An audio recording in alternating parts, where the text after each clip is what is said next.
Assalamualaikum warahmatullahi wabarakatuh. Selamat datang di Cerita Mengubah Hidup, tempat di mana kisah-kisah nyata yang penuh luka, harapan, dan kebangkitan diceritakan untuk menyentuh hati dan membuka mata kita semua. Hari ini, kami akan membawakan sebuah cerita yang akan menggugah jiwa dan membuat kita merenung tentang cinta yang diuji oleh ujian berat, tentang kesetiaan yang dipatahkan oleh ketidaksempurnaan fisik, dan tentang kekuatan seorang prajurit yang bangkit meski dunia memunggunginya. Jika ini pertama kalinya Anda berkunjung ke channel ini, jangan lupa untuk klik tombol like, subscribe, dan aktifkan lonceng notifikasi. Karena setiap minggu, kami akan hadir dengan kisah-kisah nyata yang bisa mengubah cara Anda memandang hidup. Matahari sore menguning di langit Jakarta saat Kapten Raka melangkah keluar dari markas dengan langkah tegap. Sosoknya yang gagah dalam seragam TNI selalu menarik perhatian. Namun hanya satu wanita yang berhasil menawan hatinya, Sinta, seorang perempuan cantik yang penuh ambisi. Sinta tidak hanya menawan, tetapi juga memiliki standar tinggi terhadap pasangan hidupnya. Baginya pasangan haruslah sempurna dalam segala hal, fisik, karir, dan keuangan. Raka yang kala itu masih berpangkat Letnan T, berusaha keras untuk memenuhi ekspektasi itu. Saat mereka menikah, Raka berjanji pada dirinya sendiri bahwa dia akan selalu tampil sempurna di hadapan Sinta. Tak pernah ia biarkan dirinya terlihat lemah. Setiap kali pulang dari tugas, ia tetap tersenyum meskipun tubuhnya lelah. Ia tidak pernah menunjukkan luka-luka kecil yang sering ia dapatkan dalam latihan tempur. Sinta sendiri adalah wanita yang tumbuh dalam keluarga yang selalu menuntut kesempurnaan. Ayahnya seorang pengusaha sukses, dan ibunya adalah sosialita yang selalu memastikan citra keluarganya tetap bersih. Sejak kecil, Sinta terbiasa melihat kehidupan yang serba mewah dan tanpa cacat. Ia tidak pernah mengalami kekurangan, dan ini membentuk pola pikirnya tentang kehidupan ideal. Ketika ia menerima lamaran Raka, bukan hanya karena cinta, tetapi juga karena status Raka sebagai prajurit TNI yang gagah dan berprestasi. Di matanya, Raka adalah representasi dari sosok pria sempurna yang bisa ia banggakan di depan teman-temannya. Namun, di balik pernikahan mereka yang tampak harmonis, ada ketidakseimbangan yang perlahan mulai terasa. Seiring berjalannya waktu, pernikahan mereka mulai terasa seperti sebuah ujian bagi Raka. Sinta bukanlah istri yang sabar terhadap kekurangan. Setiap kali Raka pulang dalam keadaan letih atau terlihat sedikit kurang rapi, Sinta akan mengomel, "Mas Raka, aku ingin suami yang selalu tampak prima. Bagaimana orang bisa mengagumimu jika kamu terlihat seperti ini?" Protes Sinta suatu malam saat Raka pulang dari latihan berat dengan wajah penuh debu dan seragam yang sedikit sobek akibat latihan keras di lapangan. Raka hanya tersenyum dan mengusap pipinya, membersihkan keringatnya dengan sapu tangan. "Nad, aku ini tentara. Bekerja di medan berat itu sudah biasa. Tidak mungkin aku selalu terlihat rapi setiap saat." Namun Sinta tidak pernah benar-benar mengerti. Ia menginginkan Raka selalu tampil sempurna seperti suami-suami teman sosialitanya yang selalu berpakaian rapi dan hidup dalam kenyamanan. Ia tidak peduli bahwa tugas Raka sebagai tentara berbeda dari pekerjaan para pengusaha atau pejabat tinggi yang hanya duduk di balik meja. Cuan dalam bersumah tangga semakin meningkat ketika Raka mulai naik pangkat dan memiliki lebih banyak tugas yang menguras tenaga. Sinta merasa suaminya semakin sibuk dan sering mengabaikan dirinya. Ia mulai membandingkan Raka dengan suami teman-temannya yang selalu tampak segar dan mewah dalam kehidupan sosial mereka. "Kamu terlalu sibuk dengan karirmu. Aku juga butuh perhatian," Sinta meledak dalam pertengkaran suatu malam. Raka berusaha menenangkannya. "Aku melakukan ini untuk kita, untuk masa depan kita. Nad, Aku ingin memastikan kamu mendapatkan kehidupan terbaik, namun Sinta menginginkan lebih dari sekadar janji. Ia ingin bukti nyata dari kesempurnaan yang Raka janjikan. Semakin hari, sikap Sinta semakin dingin. Ia lebih sering menghabiskan waktu di luar bersama teman-temannya dibandingkan di rumah. Raka menyadari bahwa ada jarak yang semakin melebar di antara mereka, tetapi ia memilih untuk tetap berusaha mempertahankan pernikahan ini. Suatu hari, bagian tugas besar datang. Raka ditugaskan ke Papua untuk misi khusus melawan kelompok kriminal bersenjata KKB. Misi ini penuh resiko, namun sebagai prajurit, ia tidak bisa menolak. Ketika ia memberitahu Sinta, respons istrinya dingin. "Berapa lama kali ini? Berapa lama aku harus sendirian lagi? Aku tidak tahu pasti, tapi aku berjanji akan kembali dalam keadaan baik-baik saja." Raka menggenggam tangan Sinta erat, tetapi ia bisa merasakan ada sesuatu yang berubah dalam tatapan istrinya. Sinta menatapnya tanpa ekspresi. "Kalau kamu kembali dalam keadaan tidak utuh, bagaimana? Aku tidak ingin hidup dengan pria cacat." Perkataan itu menusuk hatinya. Raka terdiam sesaat, lalu menghela napas panjang. "Aku akan kembali dengan selamat, percayalah padaku." Tanpa mengucapkan kata perpisahan yang hangat, Sinta hanya mengangguk dan berbalik meninggalkannya. Ada yulebangga yang tak terucapkan di antara mereka. Raka meninggalkan rumah dengan hati yang berat. Bukan hanya karena tugas yang menantinya, tetapi juga karena firasat buruk tentang pernikahannya. Ia tahu bahwa Sinta menginginkan suami yang sempurna, tetapi dalam perang, tidak ada yang bisa menjamin kesempurnaan. Saat pesawat Hercules yang membawanya ke Papua mulai mengudara, Raka memejamkan mata. Bayangan wajah Sinta terus terlintas di pikirannya. Apakah ini akan menjadi perpisahan terakhir mereka? Ataukah masih ada harapan untuk memperbaiki semuanya setelah ia kembali? Dengan langkah tegap, ia naik ke pesawat militer bersama rekan-rekannya. Ini bukan sekadar misi biasa. Ini adalah ujian bagi dirinya, bukan hanya sebagai prajurit, tetapi juga sebagai seorang suami. Namun ia tidak menyadari bahwa perang sesungguhnya bukan hanya di medan tempur, melainkan juga dalam rumah tangganya sendiri. Langit Papua yang gelap menyelimuti pos militer tempat Kapten Raka dan timnya mendarat.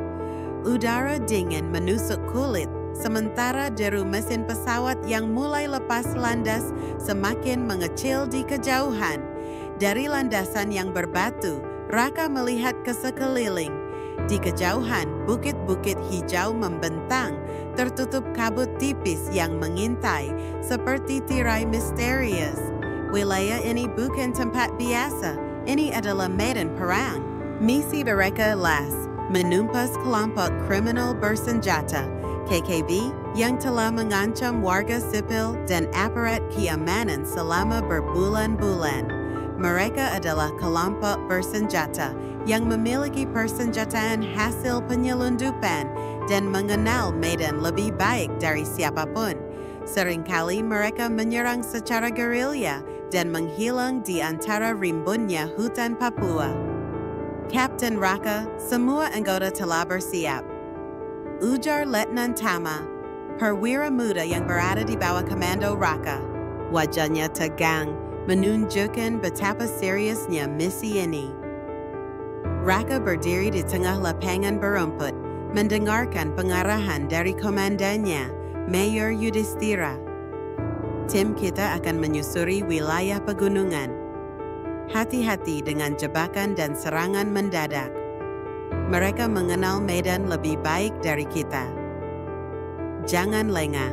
Jika terjadi kontak senjata, tetap dalam formasi dan jangan bertindak gegabah." Raka mengangguk. "Siap, Komandan. Kami tidak akan mengecewakan." Para prajurit mulai merapatkan barisan.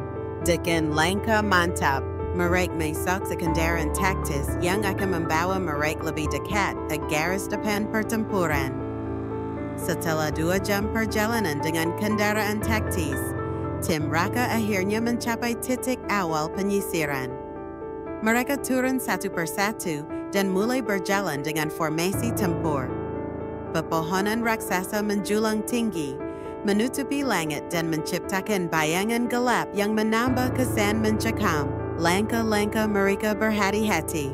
Tanah yang basah setelah hujan semalam membuat perjalanan semakin sulit. Selain itu, ancaman jebakan dari KKB bisa muncul kapan saja. Mereka dikenal licik dalam menggunakan alam sebagai perangkap. Tiba-tiba, suara ranting patah membuat semua prajurit berhenti. Raka mengangkat tangan, memberi isyarat untuk diam. Mereka memasang telinga, mencoba menangkap suara lainnya. Jaka berbisik, ada sesuatu di depan, bisa jadi mereka. Raka mengangguk. Ia memberi isyarat pada dua prajurit untuk maju perlahan sambil memeriksa sekeliling. Mereka melangkah dengan sangat hati-hati, menyingkirkan dedaunan yang bisa menimbulkan suara. Tiba-tiba, rentetan tembakan meletus dari arah depan. Serangan berlindung, teriak salah satu prajurit. Mereka segera mencari perlindungan di balik pohon dan membalas tembakan. Peluru berdesing di udara, mengenai batang-batang kayu dan tanah. Suasana berubah menjadi neraka dalam sekejap. Suara letusan senjata terus menggema di antara pepohonan. Raka melihat seorang rekannya tertembak di bahu. Tanpa ragu, ia menariknya ke tempat aman di balik pohon. "Bertahanlah, kami akan keluar dari sini," katanya sambil menekan luka rekannya dengan kain perban. KKB terus menembak dari balik batu dan semak-semak. Mereka tampaknya sudah menunggu tim Raka sejak lama. Raka menyadari bahwa mereka harus segera mengambil inisiatif, atau mereka akan terkepung. Jaka lempar granat asap. Kit buat perlindungan. Perintah Raka. Jaka segera menarik pin granat asap dan melemparkannya ke depan.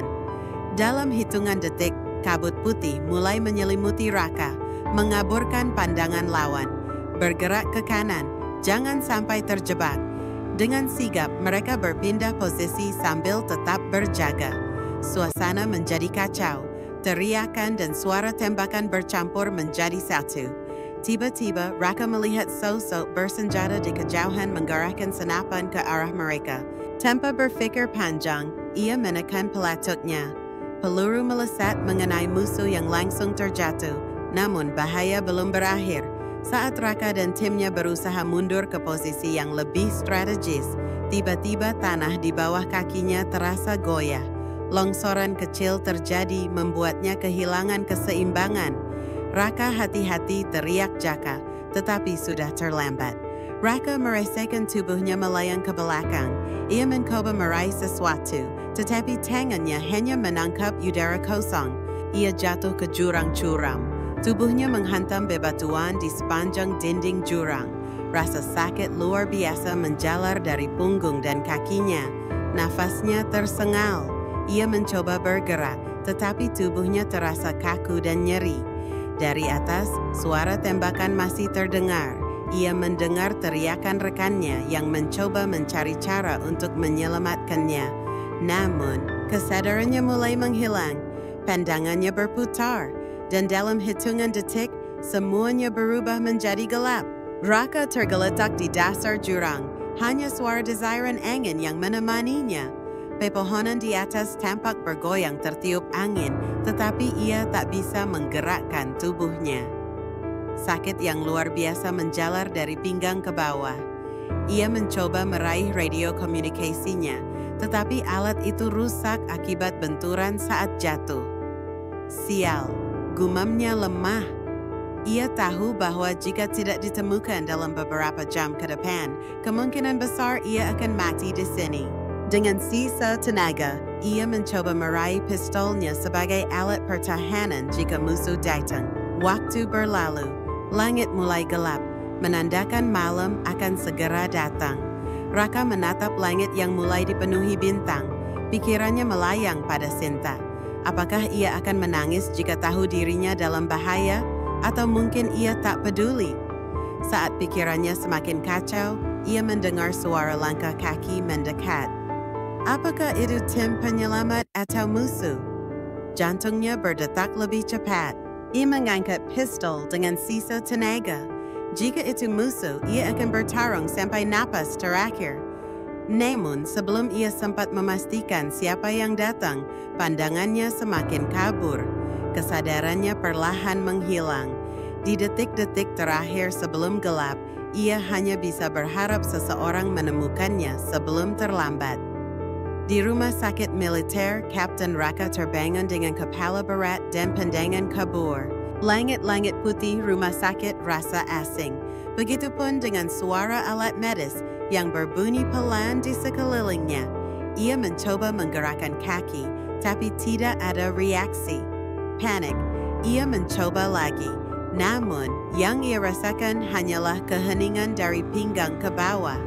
Seorang dokter berpakaian serba putih masuk ke dalam ruangan bersama seorang perawat.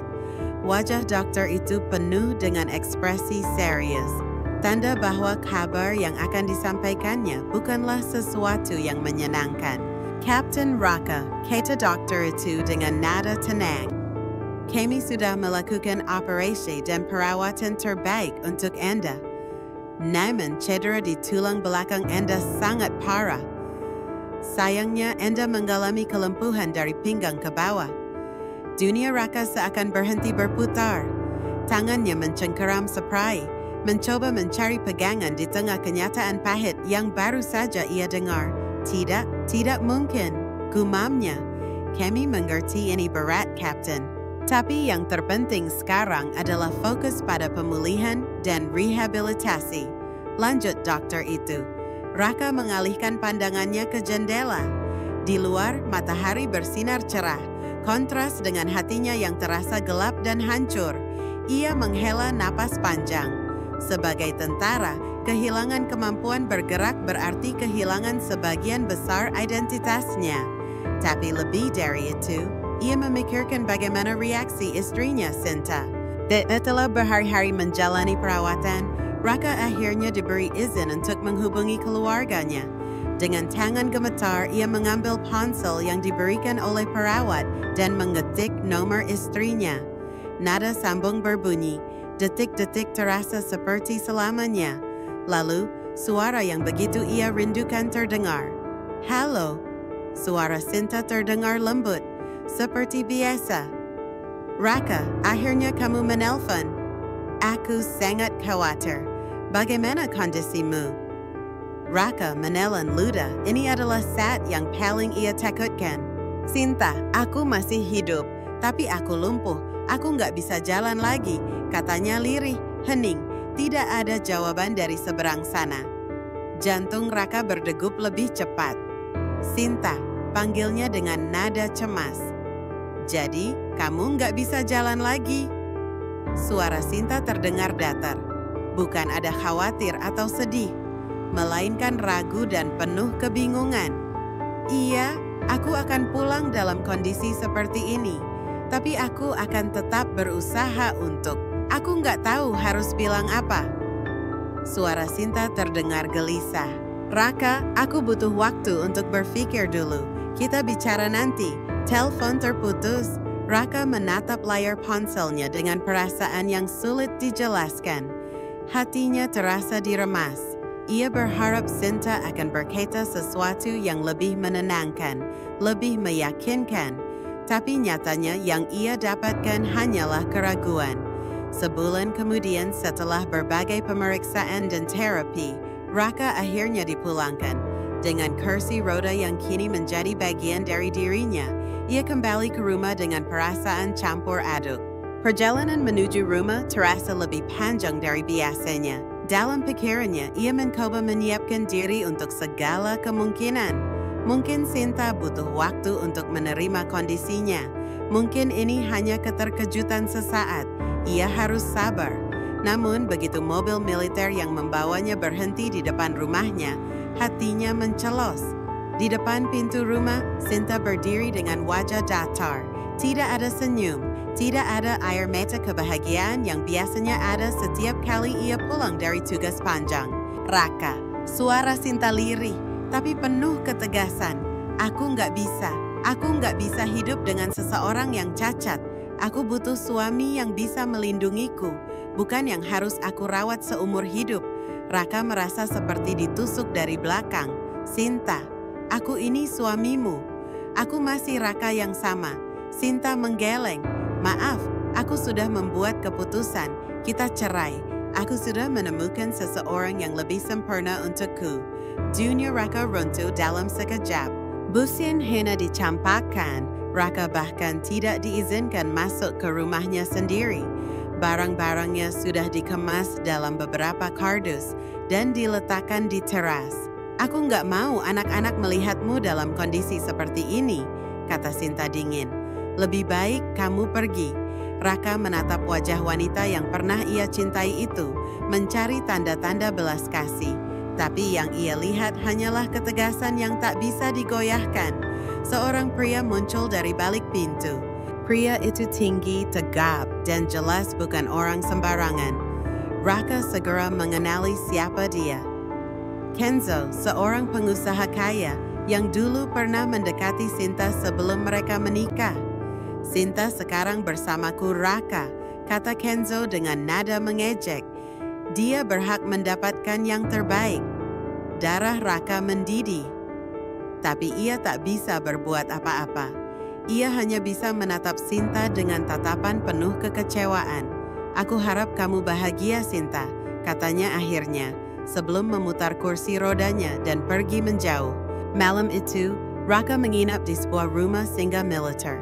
Ia duduk dalam kegelapan, menatap tangannya yang bergetar.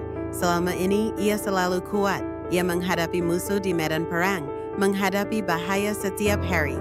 Tapi sekarang ia merasa tak berdaya. Ia memikirkan bagaimana dirinya yang dulu bisa berlari, bertempur, dan membanggakan diri sebagai seorang tentara. Kini semua itu telah diambil darinya. Namun di tengah keputusasaan itu, ada satu hal yang masih tersisa dalam dirinya, harga diri. Aku tidak akan kalah, bisiknya pada diri sendiri.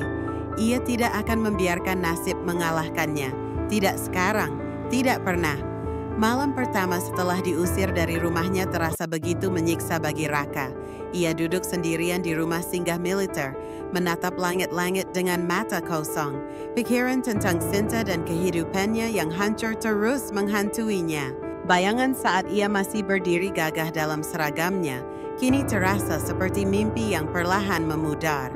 Ia meraba kedua kakinya yang tak lagi bisa bergerak. Dulu, kaki ini telah membawanya melewati berbagai medan pertempuran, berlari menyelamatkan nyawa, dan berdiri tegap sebagai seorang prajurit yang disegani. Sekarang semuanya hanya tinggal kenangan yang menyakitkan. Apa gunanya hidup kalau aku nggak bisa jadi siapa-siapa lagi? Pikirnya dengan getir. Rasa putus asa menjalar seperti racun dalam darahnya. Tidak ada lagi yang bisa ia banggakan. Tidak ada yang peduli. Dalam keputusasaan, ia sempat berpikir untuk mengakhiri segalanya. Tangannya perlahan meraih pisau di atas meja. Pikirannya kacau. Namun, tiba-tiba pintu kamarnya diketuk dengan keras. Seorang pria masuk, membawa sebungkus makanan dan duduk di sampingnya. Kapten Raka, jangan biarkan hidup mengalahkanmu, kata pria itu. Ia adalah Mayor Pradipa, komandannya yang selama ini mengawasi misinya. Tatapan matanya tajam, penuh rasa hormat dan kepedulian. Aku kehilangan semuanya, Pak, jawab Raka lirih. Suaranya bergetar. Aku bukan siapa-siapa lagi. Aku nggak bisa bertarung, nggak bisa melindungi siapapun. Bahkan istriku meninggalkanku. Aku ini cuma beban. Mayor Pradipa menatapnya dalam-dalam. Kamu masih hidup, Raka. Itu artinya, kamu masih punya kesempatan untuk membuktikan bahwa kamu lebih dari sekedar kakimu. Seorang tentara sejati bukan hanya tentang fisik, tapi tentang hati dan semangatnya. Kata-kata itu membekas dalam hati Raka. Mungkin ia masih bisa bangkit. Mungkin ini belum akhir dari segalanya. Tapi bagaimana? Bagaimana caranya? Keesokan harinya Raka terkejut saat melihat beberapa rekan tentaranya datang mengunjunginya.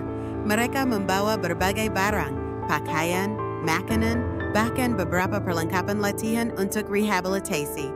Kami dengar apa yang terjadi, Kapten, kata Sersan Budi, sahabatnya di medan perang. Kami nggak akan membiarkan kamu menghadapi ini sendirian. Kami keluarga. Raka menatap mereka dengan mata berkaca-kaca. Selama ini, ia merasa sendirian, tapi ternyata masih ada orang-orang yang peduli padanya. Tidak hanya rekan-rekan militernya, tetapi kabar tentang keadaannya juga menyebar di kalangan atas. Beberapa pejabat militer dan pemerintah merasa simpati atas perjuangannya. Dalam beberapa yang, Raka mulai menerima berbagai bentuk bantuan. Pihak militer memberikan kompensasi finansial atas pengabdiannya. Bahkan seorang pengusaha nasional yang mendengar kisahnya menyumbangkan dana untuk membantu Raka memulai hidup baru.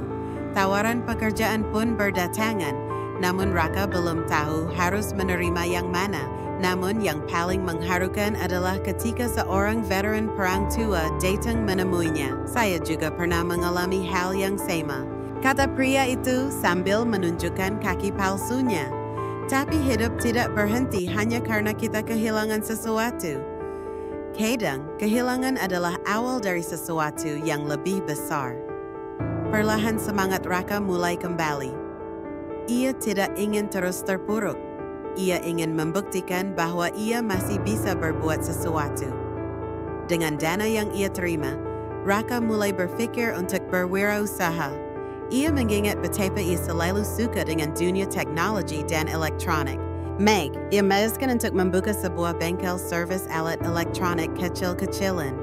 Pada awalnya, ia ragu apakah orang akan percaya pada seseorang di kursi roda untuk memperbaiki peralatan mereka. Namun, ia tetap mencoba. Ia menggunakan tabungan dan dana bantuan untuk membeli peralatan dan menyewa tempat kecil di pinggir kota. Dengan bantuan beberapa mantan anak buahnya yang ikut membantunya, bengkel Raka perlahan berkembang. Pelanggan mulai datang, bukan hanya karena keterampilannya, tetapi juga karena rasa hormat mereka kepada seorang mantan prajurit yang berjuang untuk tetap hidup meskipun cacat. Hari demi hari berlalu, Raka semakin mahir. Ia juga mulai mengikuti pelatihan bisnis untuk mengembangkan usahanya lebih jauh. Meski di kursi roda, ia tidak lagi merasa tidak berguna. Hidupnya mulai mendapatkan arah baru. Suatu hari, di tengah kesibukannya bekerja, seseorang yang tak terduga datang ke bengkelnya. Sinta. Ia tampak berbeda dari terakhir kali Raka melihatnya. Ada ketegangan di wajahnya, seakan ada sesuatu yang mengganjal. Raka, bisa kita bicara sebentar? Tanya Sinta dengan suara ragu. Raka menghela nafas, lalu mengangguk. Mereka berbicara di ruang belakang bengkel. Aku dengar tentang usahamu, kata Sinta. Aku tidak pernah menyangka kalau kamu bisa bangkit seperti ini. Aku menyesal. Raka hanya diam, menatap wanita yang dulu begitu ia cintai, tapi juga yang telah menghancurkan hatinya. Kenzo meninggalkanku. Lanjut Sinta, suaranya gemetar. Dia hanya menginginkanku saat aku masih cantik dan muda. Begitu dia bosan, dia berpaling ke wanita lain. Aku kehilangan segalanya, Raka. Aku sadar aku salah meninggalkanmu dulu. Aku pikir kamu akan jadi beban, tapi ternyata kamu lebih kuat dari yang aku kira. Raka mengamati wanita itu sejenak sebelum menjawab dengan tenang. Sinta, aku sudah belajar sesuatu dari semua ini. Kesetiaan dan cinta sejati tidak diukur dari kesempurnaan fisik, tapi dari bagaimana seseorang tetap tinggal di saat tersulit. Sinta menunduk, air mata jatuh di pipinya. Aku tahu aku salah. Aku harap kamu bisa memaafkanku. Raka tersenyum tipis. Aku sudah memaafkanmu, tapi aku sudah melangkah maju, dan aku tidak akan kembali ke masa lalu. Aku harap kamu juga bisa menemukan jalanmu. Sinta terisak, lalu pergi meninggalkan Raka, kali ini untuk selamanya. Setelah pertemuan itu, Raka semakin yakin bahwa keputusannya untuk bangkit adalah hal terbaik yang pernah ia lakukan. Bengkelnya semakin berkembang. Ia bahkan mulai merekrut beberapa veteran lain yang mengalami nasib serupa, memberikan mereka kesempatan kedua dalam hidup.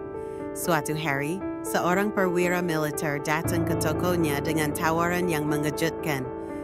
Kapten Raka, ingin Anda menjadi instruktur di Akademi Militer.